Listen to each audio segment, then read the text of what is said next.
classes. Today I am here in front of you with one more video with yet another important topic, goodwill. Okay, you can see that in the board. I have written goodwill and types of goodwill. Let me first explain the meaning of goodwill, a simple meaning. So goodwill is a good name or the reputation of the firm which attracts more customers and helps the firm to earn more and more profits. Goodwill is an intangible asset. So now, what is intangible asset? It is an asset which does not have any physical existence. It cannot be seen through your naked eyes. It can only be felt. So, goodwill is one of the best examples of intangible assets. So, let's now concentrate on types of goodwill. So, there are three methods of calculating goodwill. So, you can see that on the board: average period method, super profit method, capitalization method. I have marked average period method as important because that's the one method that you will use to calculate goodwill. Okay. So, before I explain what is average period method, let me quickly tell you what is average period method and capitalization method. So, average super profit method is a method where you will calculate goodwill on the super profit which is earned by the firm. So, what is the meaning of super profit? It is the actual earnings or the actual profit which is earned over and above the normal profit. Okay, so on that, based on the super profit, this goodwill is calculated here. Okay, and in capitalization method, goodwill is calculated on the normal profit which is actually normally earned every year by the firm. Okay, so let's not concentrate on super profit and capitalization method. So we are going to learn only one method, that is average period method, for the calculation of goodwill. So when we talk about average period method, so under this method, the goodwill is calculated on the average period of the total number of years given for the profit and losses. Okay, and divided by number of years. You can see I have written two formulas in the board. First, we need to calculate the average profit to calculate goodwill. So how do you calculate that? By this formula, total number of years of profit and loss divided by number of years. And after calculating or finding out what is the average period for that particular year, then you need to apply this formula to calculate that as goodwill is equal to average profit into number of years purchased. Okay, so to understand the calculation under this method, under the first method, we need to do a simple problem. I will tell you what is the problem quickly. So here, goodwill of the firm is valued at 2 years purchase of average profit for last 4 years. So in the problem, the profits and losses of last 4 years and the previous 4 years profit and losses is being given. So let's calculate average profit and let's find out what are the profits or losses given. So 6,000 is the profit given, then minus 2,000.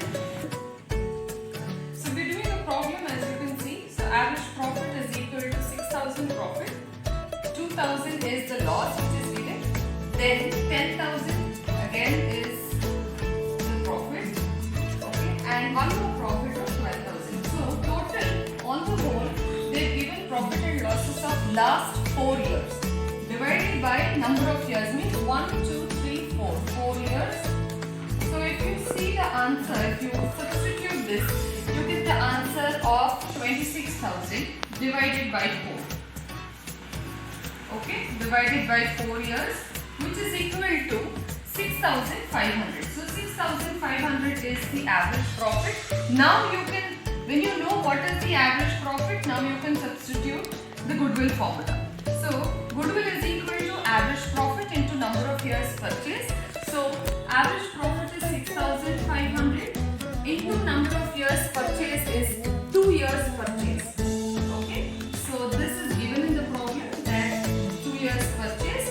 So your goodwill of the firm will be 13,000. So this is how you calculate goodwill of the firm. So this is very important for you to learn if you have to do a 12 marks problem, whether it is admission or a retirement problem. So it is a small part or it becomes a small working note in that 12 marks problem, right? So this is one method withdrawn. So the 13,000 is the goodwill of the firm. So now let's learn the treatment of goodwill. So I've written certain things on board. So there are four types of goodwill treatment. So you can see goodwill bought in by cash and retained. So here we're talking about the admission of a partner. Suppose a new partner is admitted in any partnership firm, and if he brings goodwill with the capital, okay, then how is the goodwill treated? Then suppose if he brings cash in the form of goodwill, and if the cash or the goodwill is withdrawn by the old partners, how is the goodwill treated? Then there are other two also, goodwill raised and retained, goodwill raised and withdrawn. Okay, so bear with my short forms actually. So W/D is withdrawn. Okay, so first let's see goodwill bought in cash and retained. So here, who is bought in this cash? Who has bought this goodwill? The new partner in the firm. So with the capital, he has also bought goodwill in the form of cash, and it is retained in the business. The meaning of that sentence is that. Okay. So basically, you need to understand retain and withdrawn. Retain and withdrawn in all the three treatments.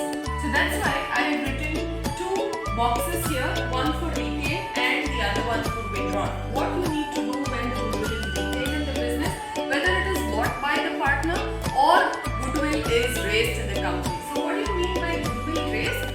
That means to say goodwill, the firm has already goodwill in it, the firm has already calculated goodwill in it based on its profit earning capacity. So there is no need for the new partner to bring goodwill. Okay. So here, when the firm already has goodwill, that means goodwill raised and it is retained in the business, it's already present in the business, and goodwill raised and if it is withdrawn by the old partners. So basically, you need to understand only two words here, retained and withdrawn. So what happens to the treatment of goodwill when the goodwill is retained and when the goodwill is withdrawn? So very simple, students need not get confused regarding the treatment of goodwill. If you just follow these two boxes, it becomes very easy to crack the 12 marks problem on admission of the partner. Right? So first one, let's understand what is goodwill retained in the business. Right? So here, retained, I have written only one journal entry. So retained, you have only one treatment. Withdrawal, you can see two journal entries, so two treatments. So first, let me explain what is the meaning of goodwill retained in the business. Okay? So I have written goodwill account, debtor to old partners, capital account. So what is the meaning? So here goodwill is bought by the new partner, or suppose goodwill is already present or raised in the business.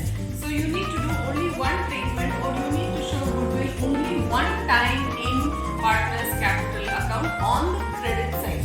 Right? So how do you show that? Goodwill account, debtor to old partner's capital account.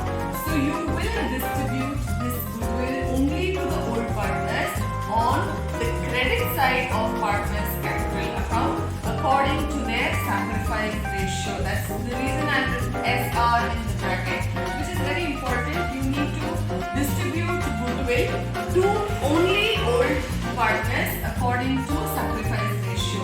Okay, and the most important note you can say, note is, so whenever goodwill is retained in the business, you need to show this goodwill in the balance sheet. That is the new balance sheet that you will prepare.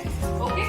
Now let's come to when goodwill is withdrawn. Whether the goodwill is bought by the new partner or whether the goodwill is already present or raised in the business and withdrawn, then you need to do two treatments. First one is the same as the retained one. So you can see the journal entry is same.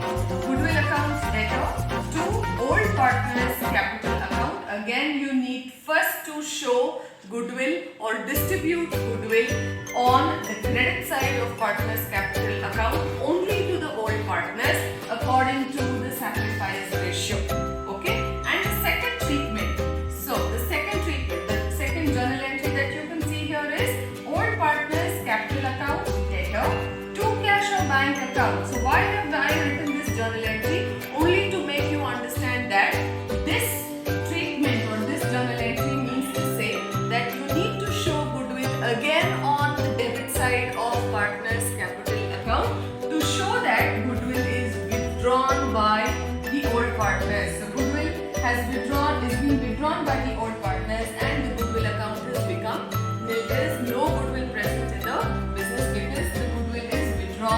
by the old partner. So that's the reason not to be shown in the balance sheet, right? So if the goodwill is so the second treatment is old partners capital account debtor to cash or bank account. That means to say old partners have withdrawn the goodwill that was distributed to them.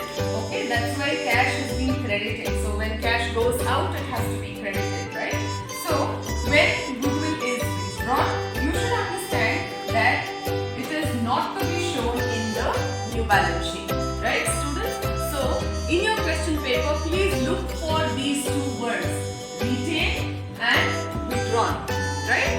So in the adjustment, suppose if the goodwill is retained, then you will follow this treatment. Suppose if the goodwill is withdrawn, you will follow these two treatments and you will remember these two notes. If it is retained, you will not show in the balance sheet. If it is withdrawn, if it is retained, you will show in the balance sheet, and if it is withdrawn, you will not show in the balance sheet.